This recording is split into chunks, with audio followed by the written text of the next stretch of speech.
चलो तो इसको हटाओ। अच्छा ये क्या पड़ गया, वैसे गेट का भी है ना। अच्छा ये हमारा अपना वेबसाइट है, ओके सही है।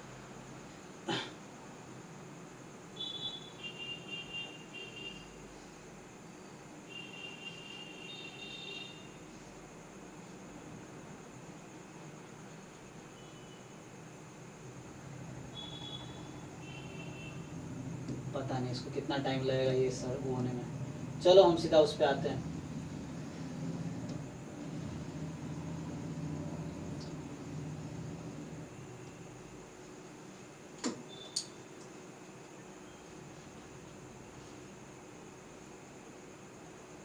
ठीक है, वेबसाइट से सिलेबस देख लेंगे। तो ये सिलेबस है ना 2024 जैम के लिए। तो वही है, सिलेबस तो सेम ही है, बस इन्होंने फॉर्मेट थोड़ा लिखा अलग किया है, तो थोड़ा कॉम्पैक्ट कर दिया। उसमें 3 पेज में सिलेबस है, यहाँ 2 पेज में इसने कर दिया पूरा, है ना। इसे कोई 2 पेज में पूरा कंप्लीट कर दिया सिलेबस को बस। वहाँ पे जो 2023 वाला सिलेबस जो देख रहे थे हम लोग, उसमें ना थोड़ा सा ओपन करके वो 3 पेज में लिखा हुआ है पूरा, तो यहाँ 2 पेज में है। तो हम लोग अभी क्या करने वाले हैं आज, बताओ, डाउट डिस्कस करें आगे बढ़े, यही टॉपिक स्टार्ट करें मैट्रिसेस। हाँ ये वाला अगर खत्म हो जाएगा फिर तो मैथ खत्म ही हो जाएगा, फिर डिस्कशन ही चलेगा फिर तो, है ना। मतलब मैंने एक बार थ्योरीज कर ली है, फिर क्या है, फिर आप इतना डिटेल में नहीं करना पड़ता, फिर क्या है जस्ट क्वेश्चन में जो कॉन्सेप्ट लग रहा है वो बता दो ये है, या कुछ तुम्हें क्लियर ना हो तो पूछो। तो उसके बाद क्या है, एक बार ये टॉपिक कंप्लीट हो जाएंगे तो फिर हम लोग क्वेश्चंस डिस्कस करेंगे, mainly questions PYQ assignment, non PYQ assignment, इस तरीके से। और जो टेस्ट होगा, टेस्ट का डिस्कशन होगा, इस तरीके से होगा। तो भी चलो पहले देखेंगे। तो मैं पहले बेसिक से स्टार्ट करता हूं मैं, अलग इसमें टॉपिक्स क्या क्या है देखो। तो जो ये सब गेट में भी है ना, तो गेट वाले लोगों के लिए भी है ये। इसमें जो टॉपिक्स है, अरे भैया रुक जाओ, हाँ सो क्या लिखा है इसमें, vector spaces with real field, सब स्पेसेस, सम ऑफ सब स्पेसेस, ठीक है, span of a set, linear dependence and independence. तो ये इंडिपेंडेंस थोड़ा अलग है, जो हमारा रैंडम वेरिएबल का इंडिपेंडेंस है वो अलग है, और ये वेक्टर का इंडिपेंडेंस अलग है, ठीक है ना। तो यहाँ पे वेक्टर्स होगा, रैंडम वेक्टर नहीं, ये vector in the linear algebra sense. तो यहाँ पे आपका इंडिपेंडेंस होगा, लीनियर डिपेंडेंस एंड इंडिपेंडेंस, और dimension and bases, then algebra of matrices, standard matrices like symmetric, skew symmetric, hermitian, skew hermitian, orthogonal unitary, जैसे standard distribution था ना, standard univariate distribution, तो वैसे कुछ स्टैंडर्ड मैट्रिसेस हैं जिसके डेफिनेशन, जिसकी प्रॉपर्टीज आपको पता होनी चाहिए, है ना। जैसे सिमेट्रिक मैट्रिक्स में क्या होता है, स्क्यू सिमेट्रिक क्या है, हर्मिशियन क्या है, स्क्यू हर्मिशियन क्या है, ऑर्थोगोनल क्या है, यूनिटरी क्या है। तो एग्जाम में डायरेक्टली यूज कर लेगा वर्ड वो कि let M be a unitary matrix, तो आपको पता होना चाहिए यूनिटरी मैट्रिक्स होता क्या है, वो डिफाइन नहीं करेगा वहाँ पे क्योंकि सिलेबस में लिखा है, इसीलिए। देन आइडेम्पोटेंट मैट्रिक्स क्या है, नीलपोटेंट मैट्रिक्स क्या है ना। Then definition, properties and application of determinants, evaluation of determinants using transformations। तो यहाँ भी ट्रांसफॉर्मेशन है, सो क्या बोलते हैं इसको, एलिमेंट्री ऑपरेशन या एलिमेंट्री ट्रांसफॉर्मेशन। तो वो आपको याद होगा कि रो को इंटरचेंज करते थे, या किसी रो को कांस्टेंट से मल्टीप्लाई कर सकते हो, या एक रो को दूसरे रो के रेस्पेक्ट में तुम कांस्टेंट से मल्टीप्लाई करके ऐड सब्ट्रैक्ट कर सकते हो। तो 3 तरह का elementary row operation, elementary column operation, इसमें 3 प्रॉपर्टीज है, इसमें 3 है। मतलब एलिमेंट्री ऑपरेशन 2 तरह के, row operation, column operation. Row operation में 3 मतलब 3 तरह के ऑपरेशंस हैं, कॉलम ऑपरेशन में भी 3 तरह के ऑपरेशंस हैं। सो वो देखेंगे हम लोग। हाँ क्या राजा कुछ कह रहे हो, रैंक फाइंड आउट करने के लिए। हाँ आगे जो हमारे पास है, हाँ रैंक के लिए तुम उसको रो रिड्यूस इकोलॉन फॉर्म में कन्वर्ट करते हो रैंक निकालने के लिए, या सिस्टम ऑफ इक्वेशन को सॉल्व करने के लिए, है ना। सो आगे evaluation of determinant using transformation, determinant of product of matrices, singular and non singular matrices, their properties, trace of a matrix, adjoint and inverse of a matrix. ये सब class 12th वाला है, ठीक है। Adjoint and inverse of a matrix, related properties, rank of a matrix, ये 12th में नहीं था, row rank, column rank, standard theorem और ranks. So rank nullity theorem की बात करना चाह रहा है ये, है ना। So rank of sum and product of 2 matrices. So A plus B का रैंक क्या होगा, ए इंटू बी का रैंक ए बी से कैसे रिलेटेड है, मतलब ये कहना चाह रहा है। Then row reduced row deduction है, row deduce echelon form, so row deduction and echelon form, echelon form है ना, partitioning of matrices, simple properties, क्या बोला, consistent and inconsistent system of linear equations, properties of solution of system of linear equations, then use of determinant in solution of system of linear equations, and then Cramer's rule, characteristic roots of determinants in solution to system of linear equations, Cramer's rule, characteristic, अच्छा दोबारा पढ़ दिया line, हाँ, Cramer's rule, characteristic roots, हाँ, characteristic vectors, तो मतलब ये कहना क्या चाह रहा है, आइगन वैल्यू आइगन वेक्टर, इसने कहीं वर्ड यूज किया eigen value eigen vector use नहीं किया ना, अच्छा इसी को बोल रहा है, तो ये जो कैरेक्टरिस्टिक रूट्स लिखा है इसी को आइगन वैल्यू बोलते हैं ना, तो इसने वर्ड यूज किया कैरेक्टरिस्टिक रूट्स, तो मतलब आइगन वैल्यू, कैरेक्टरिस्टिक वेक्टर तो मतलब आइगन वेक्टर है ना, properties of characteristic roots and vector मतलब आइगन वैल्यू आइगन वेक्टर की properties, then Cayley Hamilton theorem. तो ये टॉपिक्स है इस सेक्शन में। तो पहले तो मैं बिल्कुल बेसिक से स्टार्ट करूंगा, क्लास 11 12th में लीनियर अलजेब्रा की शुरुआत होती है किस चैप्टर से,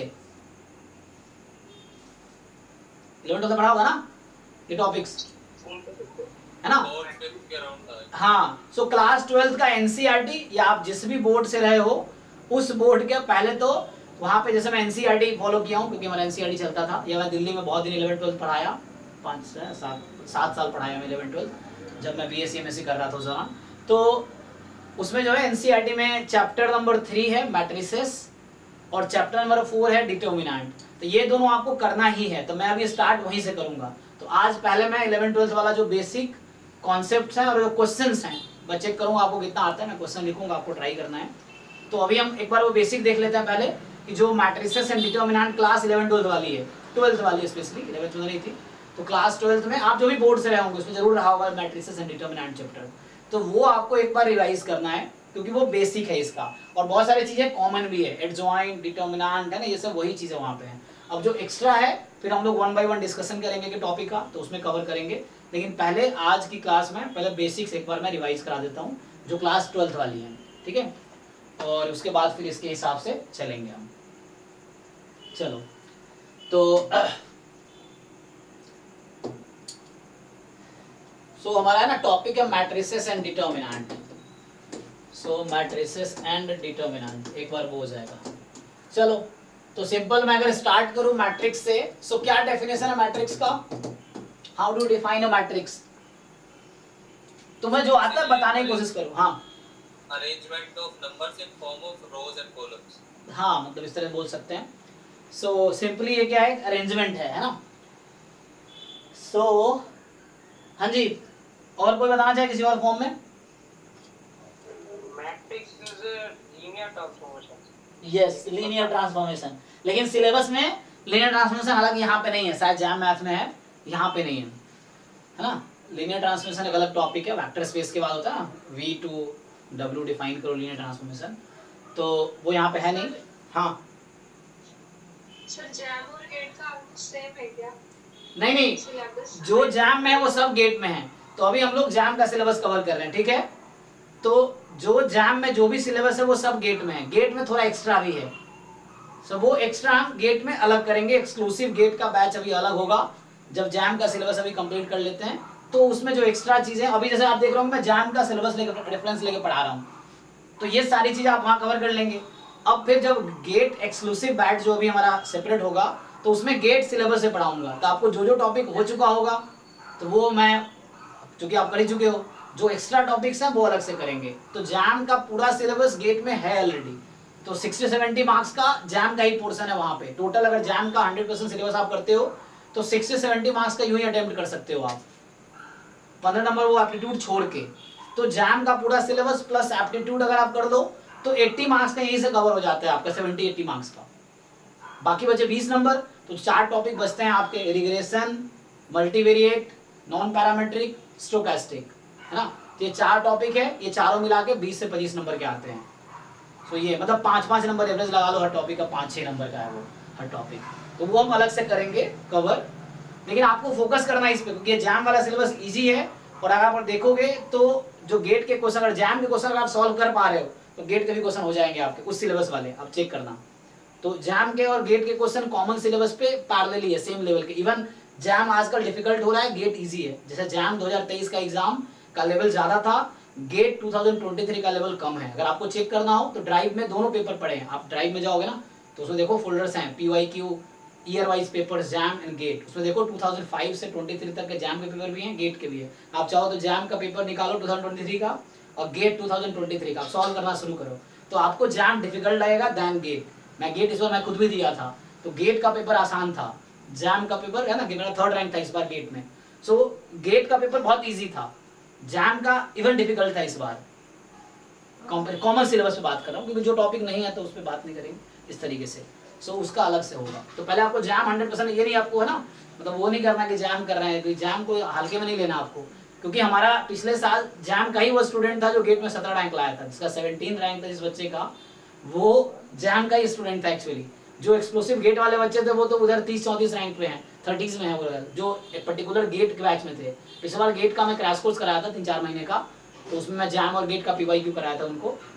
तो जो प्रॉपर गेट के 25 बच्चे थे पिछले बार मेरे पास, तो उसमें ऑलमोस्ट सारे क्वालिफाई कर गए थे। लेकिन जो अच्छे रैंक वाले बच्चे वो जैम वाले ही हैं, जो जैम के ही बच्चे थे उनको गेट दिलवाते हैं हम लोग, तो वो अच्छे रैंक से क्वालिफाई किए। और जो पर्टिकुलर गेट बैच में सिर्फ थे उनके रैंक 30s में हैं, इस तरीके से।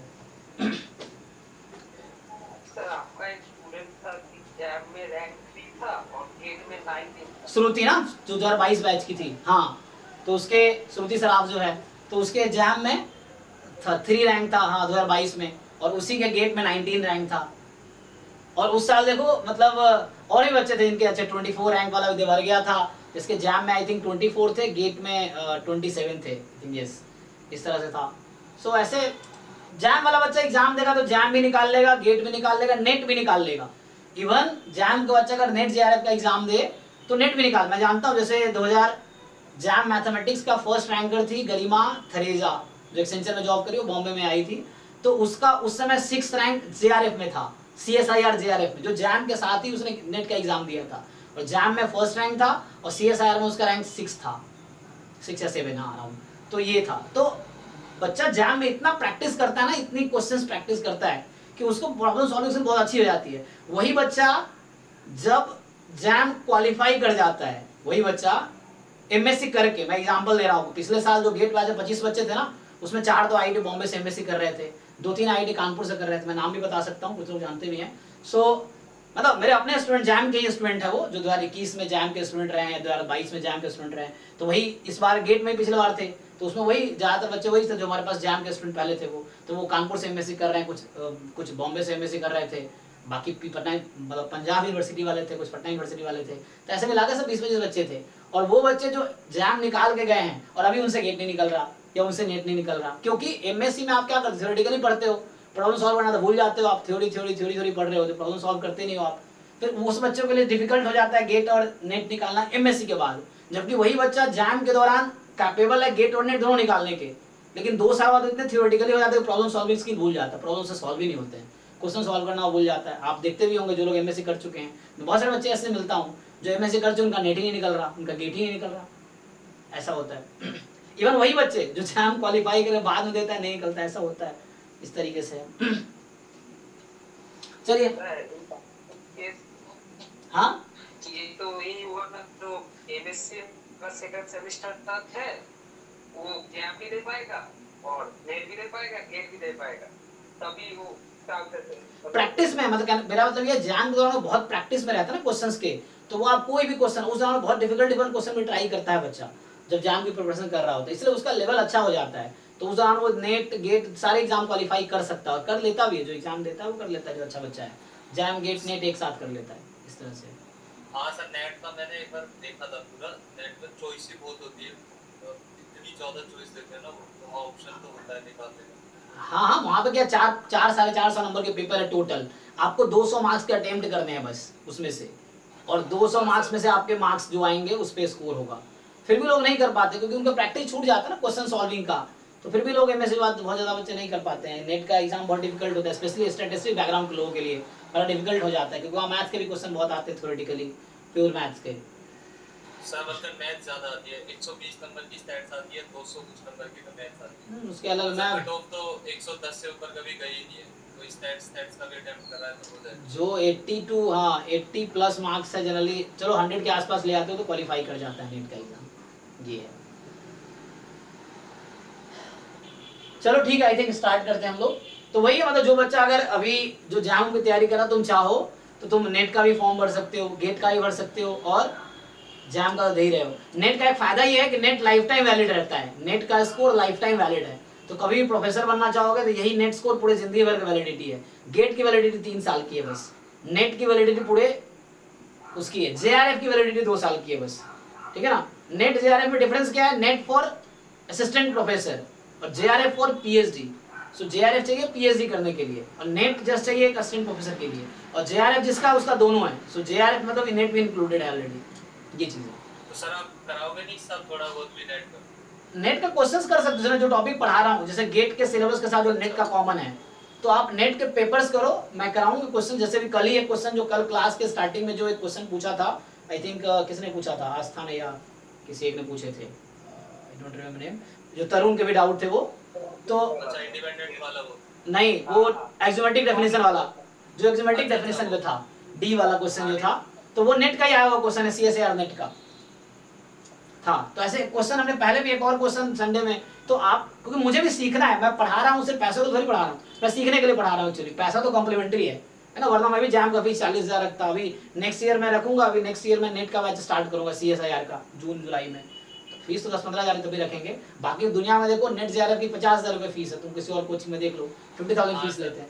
मैंने देखी हुई है। हाँ, गेट की भी लोग 40-50 हज़ार फीस लेते हैं, मैं गेट 10,000 में पढ़ा रहा हूँ बस।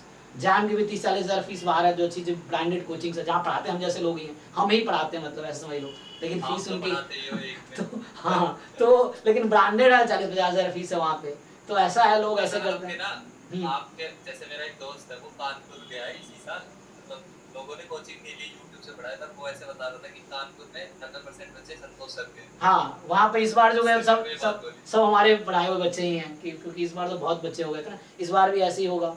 पिछले बार 300-400 बच्चे हुए थे, सारे बच्चे हमारे ही पढ़ाए हुए हैं। इस बार जो बॉम्बे या कानपुर बड़ा पढ़ा है, 90% बच्चे वो हमारे ही पढ़ाए हुए हैं। हाँ, ये चीज़ है। चलो ठीक है, हाँ, बहुत डिस्कशन हो गया, मुझे लग रहा है फिर ये बच्चे क्लास में देखो।